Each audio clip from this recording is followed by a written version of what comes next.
Turabasuhuje mwese mukurikira ibiganiro byacu, twizere ko mumeze neza cyane mwese muri mu bice bigiye bitandukanye, ndetse tubabwira ngo ikaze hano ku muryango mugari. Cana 2024 yakomezaga imbere ya Perezida Paul Kagame. Amavubi yikosoye asezera ikipe ya Djibouti ayitsinze ibitego 3-0. Ni mu mukino warebwe na Perezida wa Repubulika Paul Kagame, aho ikipe y'igihugu y'u Rwanda Amavubi yatsindiye Djibouti kuri stade Amahoro iremera ibitego 3-0 mu mukino wo kwishyura mu ijonjora rya mbere mu gushaka itike y'igikombe cya Afurika ku bakinnyi bakina imbere mu gihugu 2024. Uyu mukino wabaye kuri uyu wa kane, wakurikiraga ubanza wabaye tariki ya 27 Ukwakira 2024, aho Amavubi kuri stade Amahoro yari yatsinzwe igitego 1-0, ibintu bitashimishije abanyarwanda muri rusange, dore ko Djibouti ku rwego rw'isi iri ku mwanya w'192.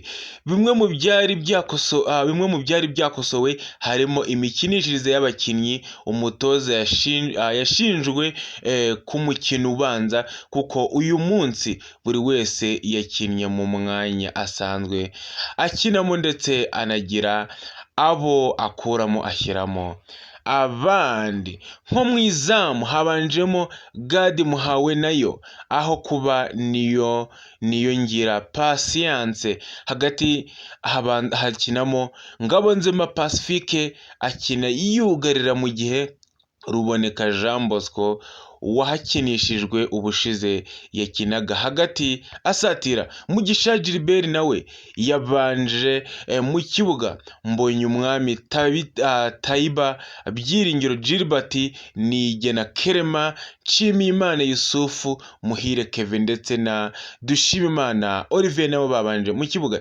Iyi kipe yasabwaga gutsinda. Yatangiye umukino ikina neza cyane, ishyigikiwe n'abafana bari muri stade Amahoro iremera bameze neza cyane, maze ku munota wa 10 Ruboneka Jean Bosco azamukana umupira neza cyane hagati acenga awucomekera Dushimimana Olivier wari wamaze kugera mu rubuga rw'amahina, maze ashaka kuwushyira mu buryo bwiza, akoraho gatoya uhita ugenda unyura ku munyezamu Sulight Lumia, ndetse uruhukira mu izamu. Amavubi ababonye igitego cy'intsinzi, igitego cya mbere cyari igitego gitanga imbaraga, byatumye ku munota wa 24 Dushimimana Olivier akura umupira hagati acenga neza cyane abakinnyi ba Djibouti, anyura ku ruhande, umupira awugarura mu kuguru kw'ibumoso yitegera izamu, maze atera ishoti rikomeye cyane. Umunyezamu Sulight Ruyima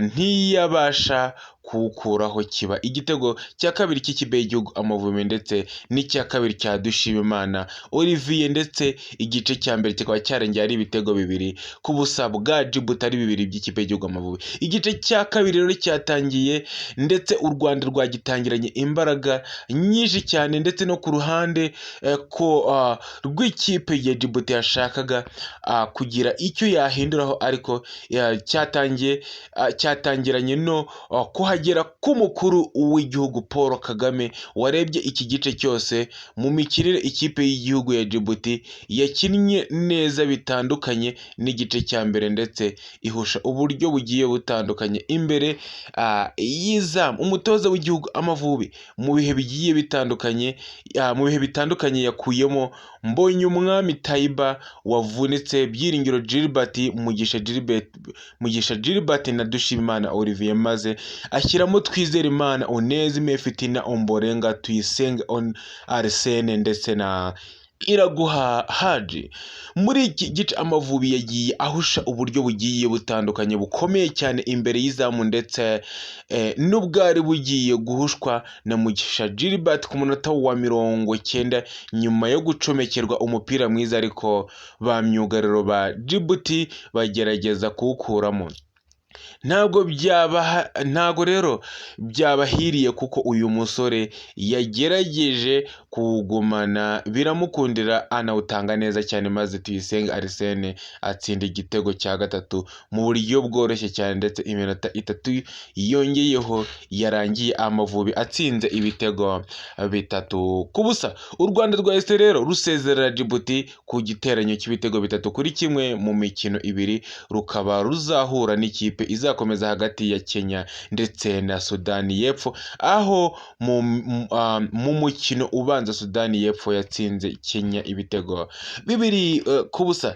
Ngibyo rero ibyaranze umukino wahuje ikipe y'igihugu y'u Rwanda ndetse na Djibouti, aho u Rwanda rwatsinze ibitego 3-0. N'abakinnyi rero b'ikipe y'igihugu Amavubi barimo Muhawenimana Gadi, Claude Niyomugabo, Dushimimana Olivier, Mbonyumwami Taiba, Muhire Keve, Mugisha Gilbert, Nigena Clement, Nshimiyimana Yusuf, Byiringiro Gilbert, Ruboneka Jean Bosco, Ngabonzima Pacifique n'abandi bagiye basimbura bafashe ikipe y'igihugu y'u Rwanda kwitwara neza. Mwakoze kubana natwe, kora subscribe tujye tubana mu biganiro bigiye bitandukanye. Ciao ciao.